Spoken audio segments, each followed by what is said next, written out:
Hi guys, Arthur here from Homeowner DIY. Guys, this is your quick tip of the week. When you have a small hole like we do here, sometimes your backing is so small or so tight that you're not able to get it in. So this will fit. In this case, I won't have to do this, but this is what you can do to make life easier for you. So you have your backing, and if you put a screw into it,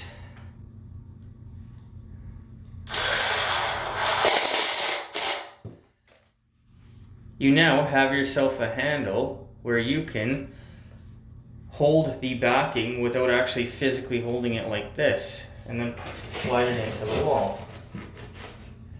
And then you can pull out and then put your drywall screws, because if you cannot keep pressure, then your drywall screws is just going to push your wood into the wall.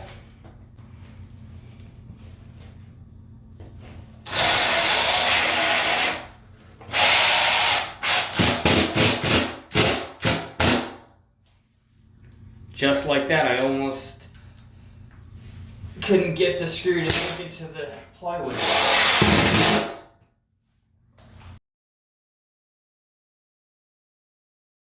Okay, well, I missed over here, but 3 screws is more than enough to hold this in place.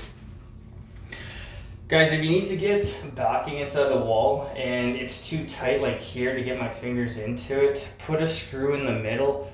Pull on the screw to hold the plywood tight to the drywall, and then you can put your screws in, and then you can finish up your patch job. Guys, that is your quick tip of the week.